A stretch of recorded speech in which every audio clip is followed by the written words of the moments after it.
Hey, what's going on? Jason Rogers here. And in this video, I want to share for you how I've been able to recruit different law firms, top national and international law firms, on a success fee basis to work with myself and the investment group that I've recently formed. What I'll share to start is that the way I've been able to recruit a top law firm that we're most likely going to be working with, the way we've done it is probably going to be different than the way you would do it. So what I'll do is I'll share how we've done it. I'll share how you're more likely to do it. I'll share the best practices I've found to work for recruiting top law firms. And I'll also share the key things the law firms or the law firm you ultimately work with will be doing for you so that you sound educated when you're talking to these different partners at top law firms. Because what you don't want, obviously, is to get a partner on the line and he asks you, so what do you need us to be doing for you? What type of work are you looking for? And you say, legal work, right? You want to know specifically what you're going to be wanting. That's going to make you sound legitimate and credible, and that's going to help you persuade top law firms and top partners at these firms to work with you and your investment group or you and your company on a success fee basis. Now, firstly, what I will share is how we've done it. It's a way that might work for you, and it will give you some context. Now, upon building the board of directors, and again, we're following the QLA model here, so what we've done is we built our board of directors along with our chairman. We then started talking to different accounting firms, and I'm about to close up an accounting firm here in the next week or two. And now I've started to reach out to law firms, but before I actually reached out to any law firms, I actually had one of the two lawyers on my board come to me and he said, hey, Jason, I'm really excited about what we're doing, and I'm curious if there's any way I could get more free founders equity for offering you some extra value. He basically said, what could I do to help in a bigger way to get more free founders equity? Now, first of all, this is a great sign, right? If you're having individuals on your board reaching out saying, hey, look, I want more equity. How can I do it? What that means is they believe in you, right? So in this case, this is a good sign for me. It says to me, hey, look, our own team, this particular individual, he believes in myself enough to where he basically wants to do extra work to get more equity because he's believing that basically that equity is going to have real value, right? So if he has 5% equity versus 2%, of course, that's favorable for him. So anyways, he reaches out and he asks, what can I do? I think about it for a few days and then I call him back and I say, do you know what? If you were able to procure a top national or international law firm that I gave you the approval on, if you're able to recruit a top firm, a top legal firm on a success fee basis, I would give you blank % extra equity. We discussed it a little bit. We discussed the specifics and we put an agreement in an email. I mean, it's not an official writing, but we got something down on writing, and that happened about 2 weeks ago. Fast forward about a week ago and he says, hey, Jason, I want to let you know I talked to 2 different partners at blankety blank law firm. They're an international law firm. They specialize in real estate, which we're consolidating an asset class within the real estate sector. And he said, would you be interested in talking to a couple of the partners at their firm? I said, sure thing, let's do it. So we schedule a call. And just about 24 hours ago, I spoke with 2 different partners at this law firm that he had set up, and it went great. At this point, what actually happened after the call, so I speak with the 2 different partners at the different law firm as well as the board member on my team, right? So the 4 of us are on a call. It goes very, very well. Afterwards, when, upon hanging up, my guy on our board, he calls me and he says, hey, look, Jason, I'm pretty damn sure that they're ready to roll. And I got the same vibe from the call, right? But I kind of played, I let the partners at the other law firm know that we would get back to them in about a week. Right, I wanted to be kind of like the hot girl that gives you some interest but doesn't close. I didn't want to put out on the first date, if you will. That was the first time I had spoken to those partners. So I gave them a soft verbal that we might be interested in moving forward, but I'd like to take a little bit of time to review. But my guy, he reached out and basically said, hey, what do you say we lock these guys up, have them send us an engagement a letter, and basically wrap it up?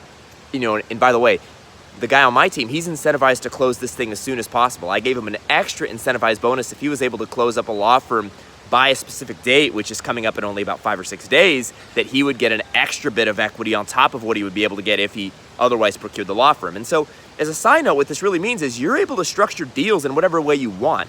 The key is that people will agree to it. But remember, when you're at the top, you can structure deals in however way you want. And one of the big points that Dan Pena always makes is give people incentivized bonuses, or if even make the whole deal based upon getting the deal done, right? So in other words, for my board guy, it's like if he closes the deal, if he gets the law firm on a success fee basis, he's going to get X amount of equity. But if he doesn't, he gets dickus. He gets 0. He gets nothing, right? And so that stuff works. It's real, and it incentivizes people, obviously, to get the job done.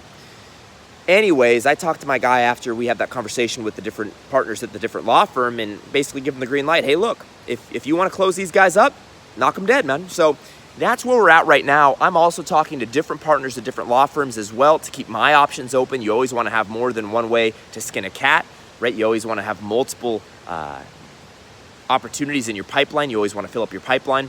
And so what I'll now do, even though we'll probably go with the law firm that the board of director legal guy on our team set up, and by the way, I'll let you know how he set that up, how he set up the appointment so quickly.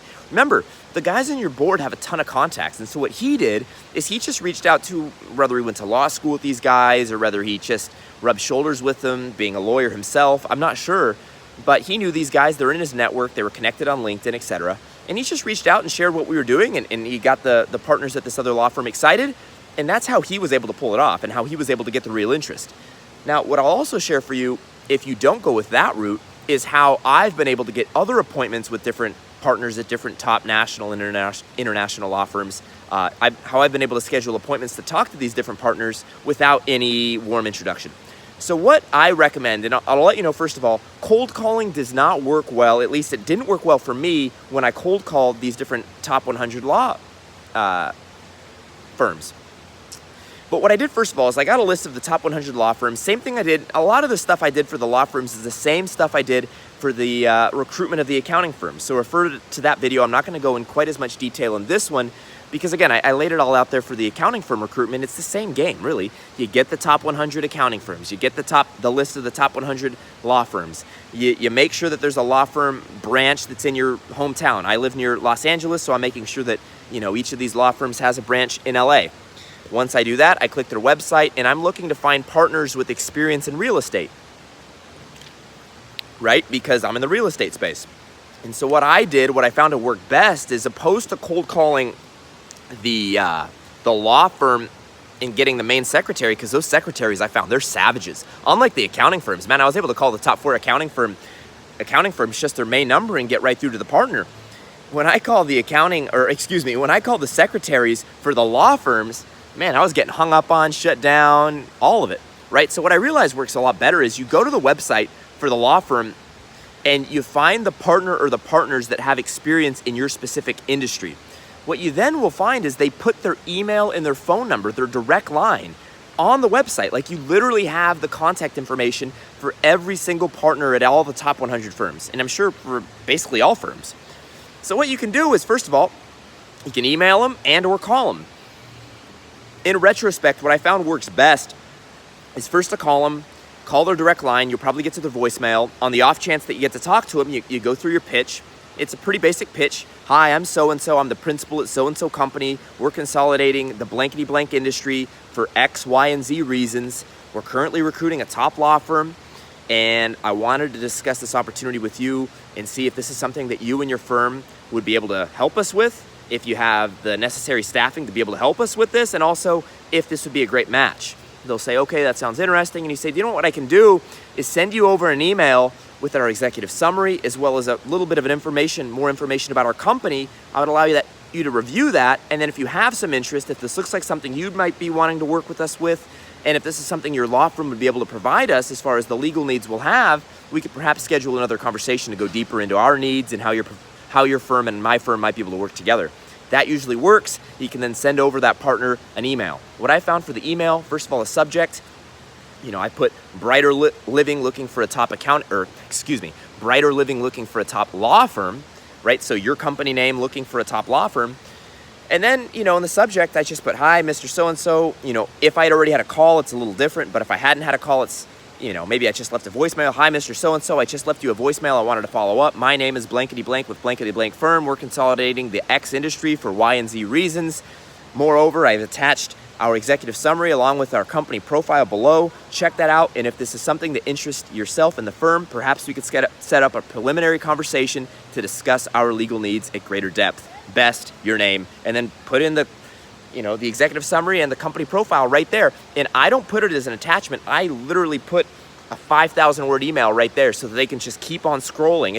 They don't have to open up any attachments. I found that works best.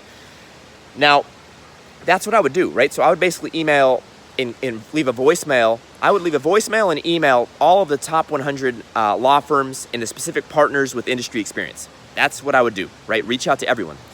And it works. You know, I have 3 or 4 different meetings this upcoming week with different partners to discuss our legal needs, which then leads into what will your legal needs be, right? I've spoken with the 2 lawyers we have on my board, and what they've pretty much told me is that at our stage, and most likely at your stage as well, if you're doing the QLA model, what you'll need is 1, a firm that can give you advice about the best way to form, right? Because remember, you've not yet formed, and you won't form your actual company until you close your first deal.